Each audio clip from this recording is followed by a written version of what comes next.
We want to bring you this story now, an update on the devastation in Pakistan. One United Nations agency is calling the suffering there unimaginable. The UN estimates that 20 million people have been affected by Pakistan's worst floods ever. 6 million Pakistanis need basic food. They need water, housing, medical assistance. At least 1,600 people have been killed by these floods. More than 50 countries and international agencies have pledged close to $500 million in aid. By one estimate, 20% of the country is underwater. These NASA pictures show you the difference from just a year ago. Those light blue spots that you see on your screen, those are floodwaters. That's the water now on land in that country. So if the human and economic destruction weren't enough to get your attention, let's take a look at the long-term impacts of those floods and the potential threat, because Pakistani officials and economists say that they could help al-Qaeda gain a stronger foothold in the region. Islamic militant groups have been helping those hurt by the disaster, handing out food, handing out tents. Bloomberg reporter James Rupert just wrote a story about this, and he joins us on the phone from New Delhi.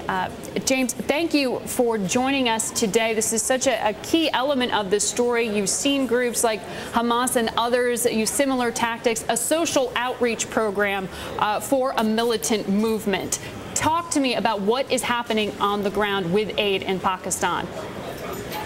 Well, what our reporters have seen on the ground in recent days is mostly in the northwestern region that has been at the center of the conflict between the Pakistani state and the Taliban.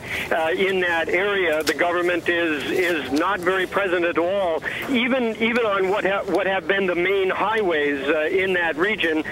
When our reporters have traveled down looking at the relief operations underway, very many of them are being run by militant groups, and very notable among them a banned militant group, Jamaat ad-Dawa, which the United Nations has described as a front organization for Lashkar-e-Toiba. That's the guerrilla group which conducted the Mumbai attack in 2008.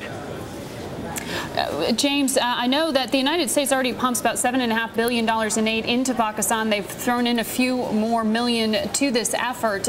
What is happening with the administration's plans to try to help stabilize that country just neighboring Afghanistan and the active war front? Well, that is the key question, of course, for the Americans.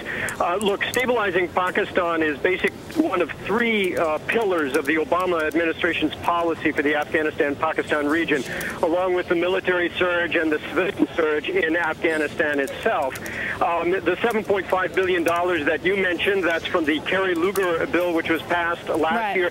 That's going to run over a total 5-year period, about $1.5 billion a year. But the damage estimates that we're hearing from combined sources, government officials, the World Bank,